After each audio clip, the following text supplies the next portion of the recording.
He had survived a war that lasted 10 years. He had seen cities burn, ships gather, heroes fall, and gods take sides in the lives of men. But when the war was finally over, Odysseus did not ask for glory. He asked for home. Only the sea stood between them. And the sea, as he would learn, does not always let a man return, unchanged. So tonight, let us begin gently, with a story that moves like waves in the dark. Slowly, softly, without hurry.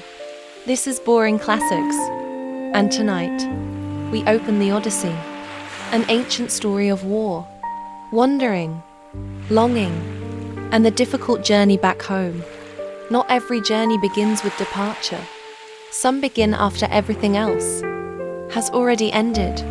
Our story begins after a war, not at the height of battle, not with armies charging beneath bright bronze shields, but after the shouting, after the fire, after the long walls of Troy had finally fallen. For 10 years, the Greeks had fought far from home. Among them was Odysseus, king of the small island of Ithaca.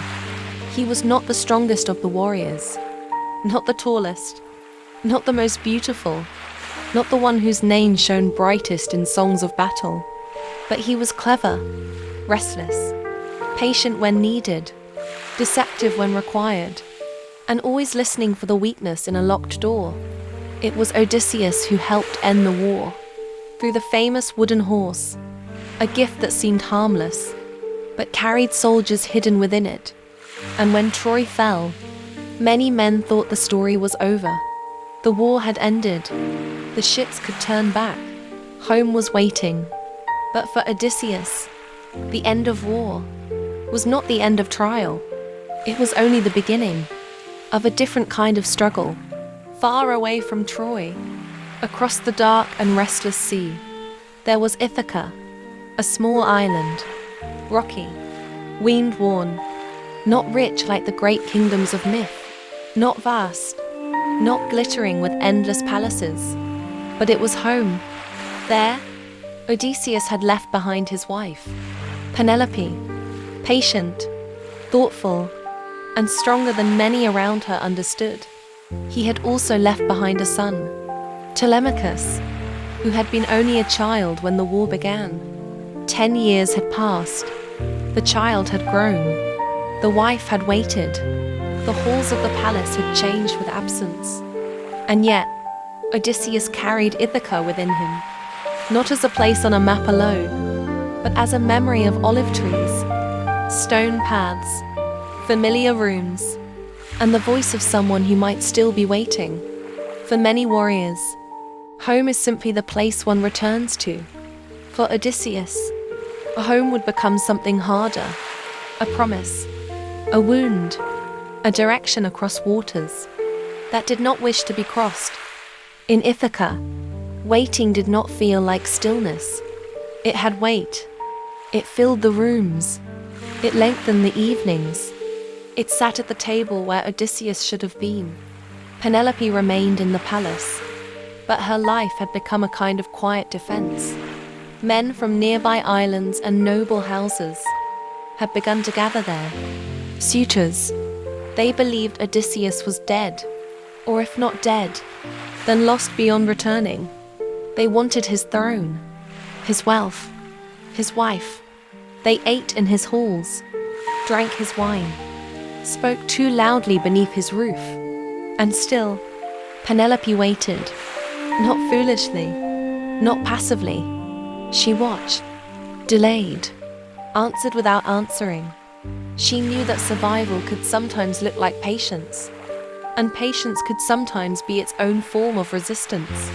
While Odysseus wandered toward home, Penelope guarded the idea of home itself. Quietly, day after day, thread by thread. At last, the Greek ships left the shores of Troy. Sails rose, oars touched water. The burnt city grew smaller behind them. For the first time in 10 years, Odysseus faced not an enemy army, but the open sea. The sea seemed simple at first, Wide, blue, endless, a road made of water. But the Greeks knew, as all ancient sailors knew, that the sea was never only water. It belonged to gods, to winds, to hidden rocks, to sudden changes of mood. A calm morning could become a storm by dusk. A friendly current could pull a ship far from its path.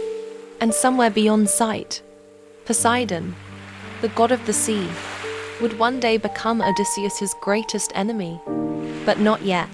At the beginning, there was still hope. The men believed they were going home. They looked toward the horizon and imagined familiar harbors. They thought the hardest years were behind them. And quietly, beneath the ship, the sea began to move.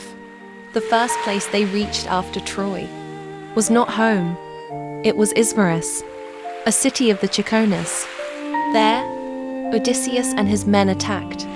This was not unusual in the world they came from.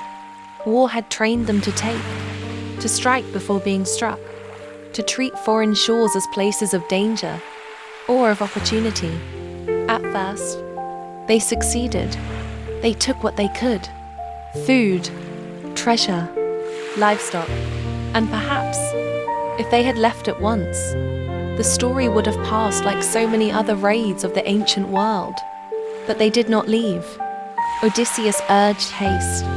Yet his men, fresh from the long brutality of war, drank too much, lingered too long, and forgot that victory is often safest when it is brief. The Cicones gathered reinforcements. They returned with force, and the Greeks, who had only just survived one long war, found themselves pulled suddenly into fresh bloodshed. Men died there, not because of a great prophecy, not because of a god's thunderbolt, but because they stayed when they should have gone. It was a small mistake, human, ordinary, and like many ordinary mistakes, it opened the door to much greater sorrow. When at last they left Ismarus, they returned to the sea, but the sea was no longer gentle. A storm rose. Winds struck the ships. Waves lifted and twisted them. The sky darkened until direction itself seemed to vanish. For many ancient people, a storm at sea was never only weather. It felt personal, as though the world had turned its face against you. The Greeks lowered their sails and fought to keep the ships from breaking. Salt stung their skin. The oars pulled against water that did not wish to be crossed. The men could no longer look toward home, because the storm had taken even the horizon from them. There is a special kind of fear that belongs to the sea, not the fear of being chased, not the fear of battle, but the fear of being carried somewhere you did not choose, the fear of losing direction, of no longer knowing where you are, in relation to the life you meant to return to. For 9 days, they were driven across the waters, 9 days of wind, uncertainty, and the slow wearing down of hope. And by the time the storm released them, they had been carried somewhere strange, farther from home than they knew, closer to forgetting than they could yet understand. At last, they came upon land. After days of storm, the shore must have seemed gentle, still, green, quiet beneath the light. It was the land of the Lotus-Eaters. Odysseus sent a few men inland to learn who lived there. The people they found were not violent. They did not raise weapons. They did not threaten. They offered food. Lotus, a plant, sweet and soft, given without force, without suspicion, without price. And this, perhaps, is what made it dangerous, because not all dangers arrive with claws. Not all threats roar. Some simply offer rest. At the wrong moment, the men who ate the lotus did not die. They did not scream. They did not fall ill. Instead, something quieter happened. Their desire to return home began to fade. The memory of Ithaca softened. The urgency of the journey dissolved. They no longer wanted to leave. They wanted only to remain there. eating lotus, resting in forgetfulness, free from duty, free from longing, free even from the burden of remembering who they had been. It is one of the gentlest moments in the story, and one of the saddest, because here, for the first time, we begin to see that the greatest obstacle in Odysseus's journey will not always be violence. Sometimes, it will be the temptation to stop caring about home at all.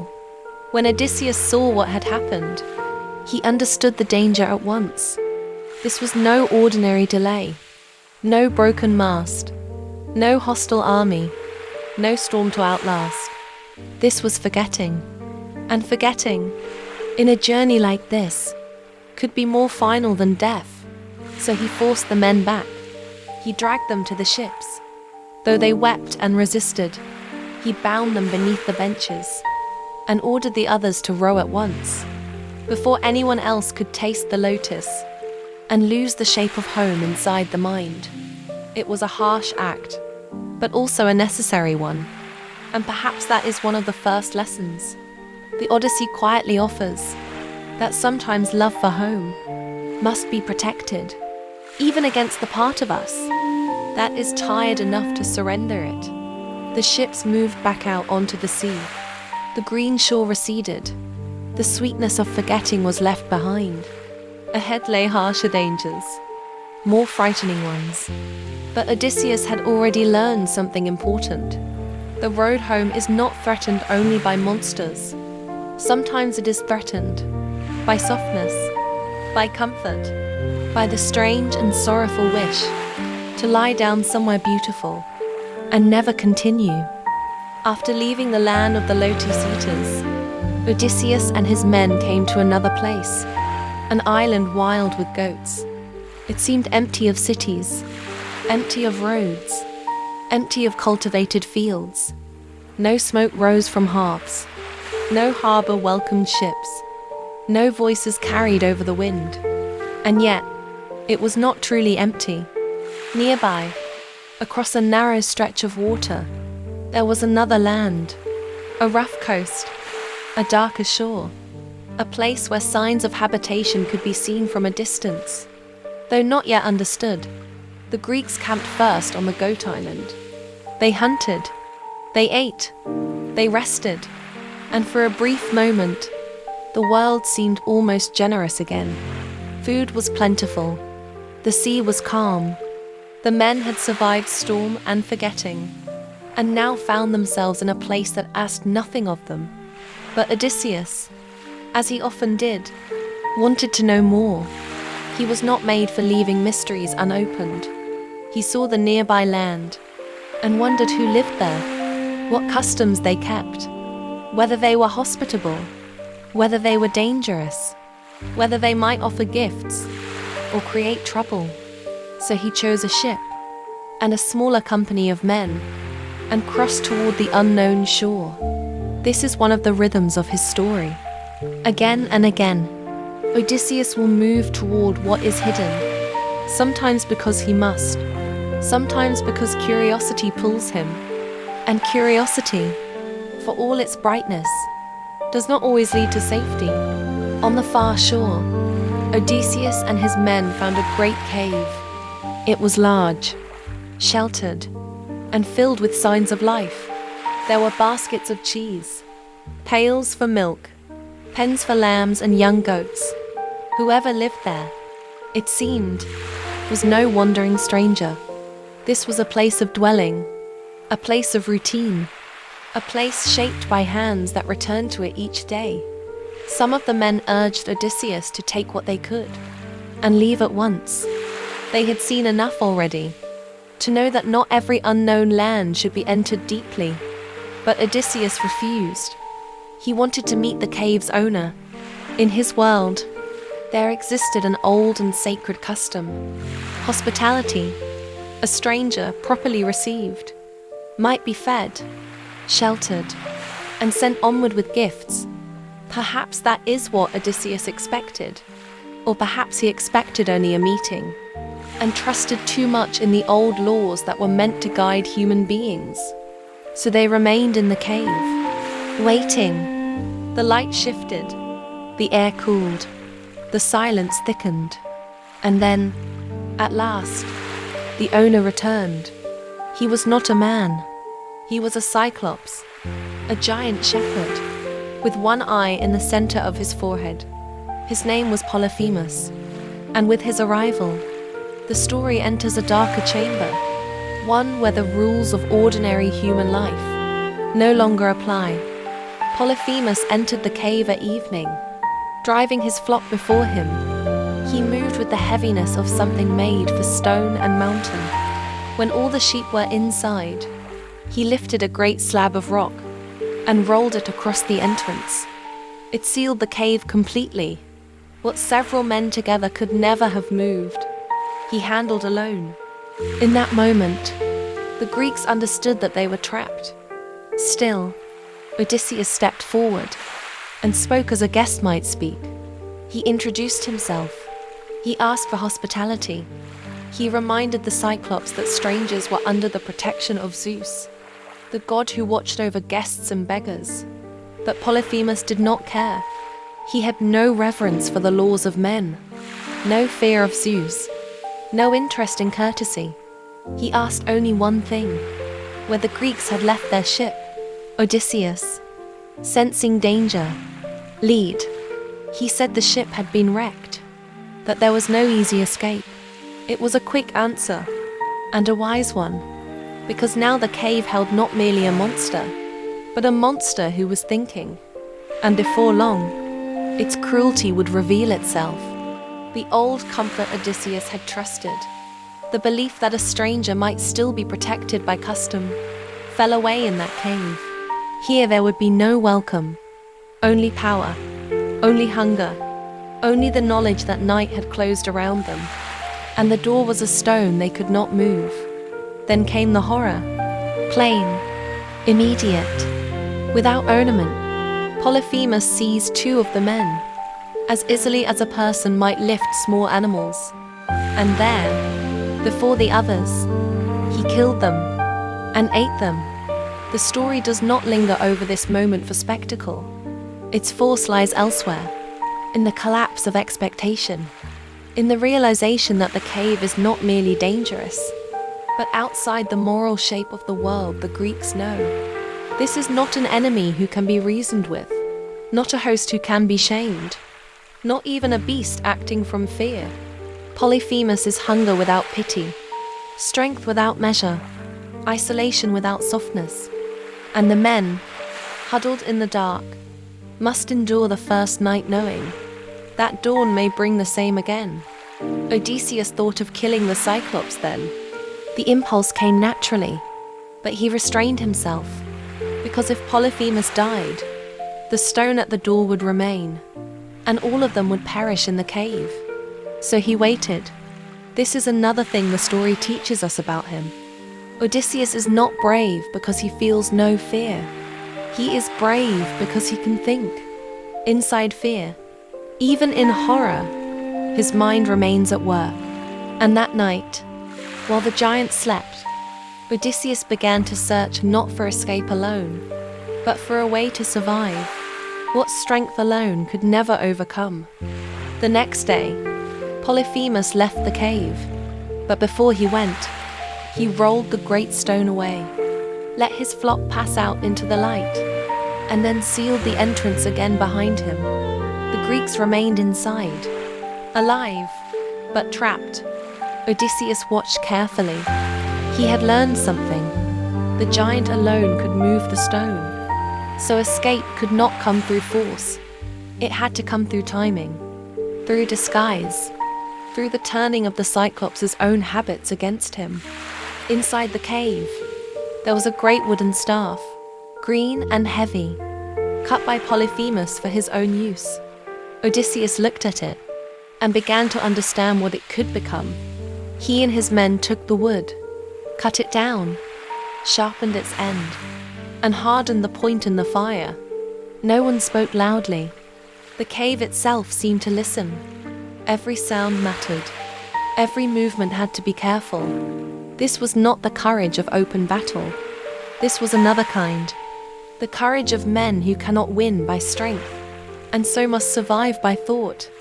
In the darkness, beside the smell of smoke and fear, Odysseus shaped a weapon, not only from wood, but from patience. When Polyphemus returned, he brought the sheep back into the cave, and rolled the stone into place once more. Night gathered again. The men waited, and Odysseus prepared the next part of his plan. He had brought with him a skin of strong wine, dark, sweet, powerful. He offered it to the Cyclops. Polyphemus drank, then drank again. The wine softened the edge of his cruelty, not into kindness, but into heaviness, into dull pleasure, into sleep approaching. And as he drank, he asked Odysseus his name. Odysseus answered with one of the most famous lies in the ancient world. He said, "My name is Nobody." Nobody. A small word, almost nothing. And yet, in that moment, it became a shield, a door, a trick waiting to close around the monster who heard it. Polyphemus accepted the name. He promised that, as a guest gift, he would eat Nobody last. It was a cruel joke, but Odysseus listened. He waited, because even cruelty, when it speaks carelessly, can give the clever mind something to use. At last, the wine overcame him. Polyphemus sank into sleep. His great body lay heavy in the cave, his breath moving through the darkness, like wind through a hollow place. Then Odysseus gave the signal. The men lifted the sharpened stake. Together, with all the strength left in them, they drove the burning point into the Cyclops' single eye. Polyphemus woke in agony. His cry shook the cave. Outside, other Cyclopes heard him and came near. They called from beyond the sealed entrance, asking who was harming him.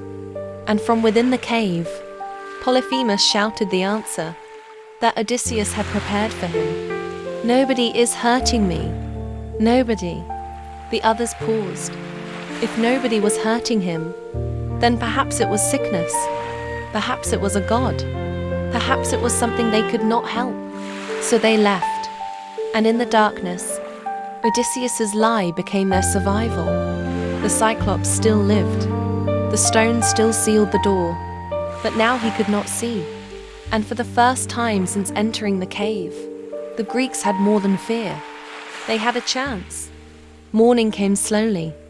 Polyphemus sat by the entrance, blind and furious, his hands stretched before him. He could not see the men, but he knew they would try to escape. So he moved the stone aside and waited by the door. Each sheep passed beneath his hands, one by one, as he felt their backs, to make sure no Greek was riding above them. But Odysseus had thought further. He and his men did not cling to the tops of the animals. They tied themselves beneath the sheep, hidden against their bellies, pressed close to the wool and warmth of the flock. One by one, the sheep passed out into daylight. Polyphemus touched their backs. He felt nothing, and so the men escaped, not with glory, not with the sound of battle, but in silence, beneath animals, breathing carefully, while death sat only an arm's length away. Odysseus was the last to leave. He clung beneath the largest ram, feeling the creature move slowly toward freedom. And when he finally emerged outside, the light of day must have felt almost impossible. The sea was still there. The ship was still there. Life, somehow, was still there. They ran, back to the vessel, back to the water, back toward the road home. But one danger remained. Not in the cave, not in the Cyclops' strength. It remained inside Odysseus himself. Once the men had returned to the ship, once the oars had bitten the water, once the shore had begun to fall away behind them, it should have been enough. They had escaped. The cave was behind them. The sea lay open ahead. Silence. Gratitude. and distance would have been the wiser companions now. But wisdom is not always the same as pride. And Odysseus, for all his cleverness, was still a man with a warrior's heart. As the ship moved farther from shore, he could not remain silent. He called back to the Cyclops. At first, his words were taunting, a wounded triumph, the dangerous pleasure of speaking after survival. He told the giant that the punishment he suffered had come upon him because he had violated the sacred laws of hospitality, because he had devoured guests instead of welcoming them. These words were true, but truth spoken in pride can become its own form of recklessness. The men begged Odysseus to stop. They urged him to let the sea widen between them, to let escape remain escape. But something in him wanted more than survival. He wanted to be known. He wanted the defeated monster to understand who had overcome him. And so, standing upon the ship, with the shore not yet far enough behind, Odysseus made the choice that would darken the rest of his journey. At last, Odysseus cried out his true name. He declared himself not as nobody, but as Odysseus, son of Laertes, king of Ithaca. It was a moment of triumph, and also a moment of exposure, because names matter in stories like this. A name is not only a sound, it is lineage, place, identity, a thread that binds a person to the world and makes him reachable by memory, by praise, and by vengeance. When Odysseus spoke his name, he reclaimed his honor, but he also made himself vulnerable. On the shore, Polyphemus heard him, blind, bleeding, humiliated, and burning with rage. The Cyclops tore loose a great stone and hurled it toward the sound. It crashed into the sea, so close to the ship that the wave it raised nearly drove them back to shore. For one breathless moment, it seemed possible that survival might still be undone, that after all their cunning, all their silence, all their narrow escape, they might yet be pulled backward by one unnecessary act. But the ship survived. The men rowed harder, and still, the greater danger had not yet fully spoken. It was not the stone, not the cave, not even the giant himself. It was the prayer that would follow. Standing on the shore, Polyphemus lifted his hands and prayed to his father. For Polyphemus was no ordinary monster. He was the son of Poseidon, god of the sea. And so the cave, which had seemed at first like a place of local danger, suddenly opened into something much larger. The injury done there would not remain there. It would travel. It would enter the waters themselves. Polyphemus prayed that Odysseus might never reach home, and if fate insisted that he must, then let him come late, let him come broken, let him come alone. After losing all his companions, let him find trouble waiting in his own house. It is a terrible prayer, not loud, not dramatic in the way battle is dramatic, but cold, specific, patient, the kind of curse that does not explode, the kind that unfolds slowly, year after year, wave after wave. And Poseidon heard. From this moment onward, the sea is no longer only a setting for Odysseus's journey. It becomes a will, a resistance, a vast blue field shaped by divine anger. This is the moment the return truly changes. Before, the journey was difficult. Now, it becomes fated. The ship moved on. The shore receded. The men sat breathing hard, their bodies safe for the moment, but their future altered. This is often how great consequences begin. Not with thunder, not with a grand announcement, but with one decision, made in a single breath, whose full cost is only understood much later. Odysseus had escaped the cave, but he had not escaped himself. His courage had saved them, his cunning had saved them, and yet his pride had invited something else into the voyage. Something larger than a single danger, larger than one island, one monster, one night. From here on, his journey home will no longer be only about distance.